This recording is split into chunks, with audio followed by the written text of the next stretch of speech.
Hi, ഈ ചട്ടിയിലിട്ട് വടിച്ച് തിന്നുകൊണ്ടിരിക്കുന്നത് വേറെ ഒന്നുമല്ല, നേന്ത്രപ്പഴം ഞങ്ങൾ ശർക്കര ഇട്ട് വറ്റിച്ചിട്ടുണ്ടാക്കിയ ഒരു സ്നാക്കാണ്. സ്നാക്ക് എന്നൊക്കെ പറയാൻ പറ്റുമോ എന്ന് എനിക്കറിയാൻ പാടില്ല. വേറെ പ്ലേറ്റിലിട്ട് എന്തോരം കഴിച്ചിരുന്നാലും നമ്മൾ ഈ ഉണ്ടാക്കിയ പാത്രത്തിലിട്ട് വടിച്ച് തിന്നുമ്പോൾ സുഖം അതൊന്നും വേറെ തന്നെയാണ്. ഉച്ച നേരത്തെ ഫുഡ് കഴിഞ്ഞിട്ടുണ്ടെങ്കിൽ ഞാനും അനുവും കൂടെ അടുക്കളയിലൊക്കെ ഇങ്ങനെ പറഞ്ഞു നടക്കും. എന്തെങ്കിലുമൊക്കെ തപ്പിത്തരഞ്ഞ് കിട്ടിയാൽ അത് വെച്ച് എന്തെങ്കിലും ഉണ്ടാക്കും. അതാണ് ഞങ്ങളുടെ മിക്കപ്പോഴത്തെ പരിപാടി.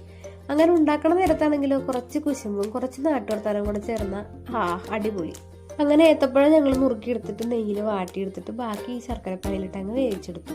നിങ്ങൾ ധൈര്യമായിട്ട് ട്രൈ ചെയ്തോട്ടെ ഈ റെസിപ്പി. കാരണം ഞങ്ങൾ ഇതിക്ക് മുന്നേ ഉണ്ടാക്കിയിട്ട് സക്സസ് ആയ റെസിപ്പിയാണ്. ഇത് ഞങ്ങളുടെ പരീക്ഷണമൊന്നുമല്ല. കഴിഞ്ഞ തവണ ഞങ്ങൾ ഫസ്റ്റ് ടൈം ഉണ്ടാക്കിയതുകൊണ്ട് ഇതേപോലെ ഒന്നും പറ്റി വരട്ടാനൊന്നും നിന്നില്ല കേട്ടോ. അതിൻ്റെ കുറവുണ്ടായിരുന്നു ഒന്ന്. അതിനകത്തേക്ക് നമ്മളിതാ ചുക്കും ഏലക്കായയും കൂടെ പൊടിച്ചതും കൂടി ഇട്ടിട്ട് ഒന്നുകൂടെ ഒന്ന് വരട്ടിയെടുക്കാം. ഇത് വരണ്ട് വരുമ്പോഴത്തേക്ക് ശരിക്കിട്ടില്ല, ഒരു പായസത്തിന്റെ സ്മെല്ലാണ്. ഇത് ശരിക്കും ഉണ്ടാക്കി അപ്പം തന്നെ കഴിക്കരുത്. ഒരു 10 മിനിറ്റ് അടുപ്പത്ത് അങ്ങനെ തന്നെ വെച്ചിട്ട് ചെറു ചൂടോട് കൂടി വേണം കഴിക്കാൻ.